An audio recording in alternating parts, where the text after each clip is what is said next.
रामचरितमानस के सुंदरकांड की चर्चा हम कर रहे हैं। अब तक हमने हनुमान जी की सुरसा से भेंट, रावण के महल में उनका प्रवेश, विभीषण जी से उनका संवाद और सीता माता को मुद्रिका देना, ये सब सुना। सीता माता से भेंट करने के पश्चात हनुमान जी माता की आज्ञा से वाटिका में फल खाने जाते हैं और वाटिका को नष्ट कर देते हैं। रावण पुत्र अक्षय कुमार उन्हें रोकने के लिए आते तो हैं, परंतु हनुमान जी उनका वध कर देते हैं। जिसके बाद मेघनाद हनुमान जी को पकड़ने के लिए ब्रह्मास्त्र का प्रयोग करते हैं। ब्रह्मास्त्र की महिमा बनाए रखने के लिए हनुमान जी मूर्छित हो जाते हैं और मेघनाद उन्हें नागपाश में बांधकर रावण की सभा में लेकर आते हैं। अरे वानर, तू कौन है?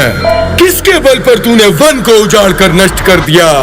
क्या कभी तूने मेरा नाम, मेरा यश नहीं सुना? क्या तुझे प्राण जाने का भय नहीं? हे रावण, सुन, जिनका बल पाकर माया संपूर्ण ब्रह्मांडों की रचना करती है, जिनके बल से ब्रह्मा, विष्णु, महेश सृष्टि का सृजन करते हैं, पालन और संहार करते हैं, मैं उन्हीं का दूत हूँ। ये सुनते ही राक्षस उन्हें मारने के लिए दौड़ते हैं, लेकिन विभीषण अपने भाई रावण को सलाह देते हैं कि कोई दूसरा दंड दिया जाए, जिस पर रावण कहता है कि इस वानर का अंग भंग करके भेज दे। कपि के ममता पूछ पर सब ही कहा समुझाई, तेल बोरी पट बांधी पुनी पावक दे हो लगाई।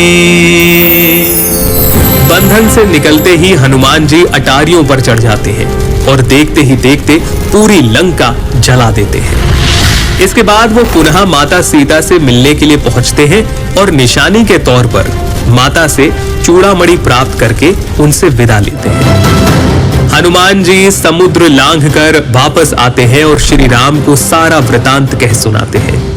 राम जी समुद्र तट पर आकर समुद्र से रास्ता देने की विनती करते हैं, लेकिन जब 3 दिन बीतने के बाद भी समुद्र नहीं मानता, तब रामचंद्र जी क्रोध से बाण चढ़ा लेते हैं।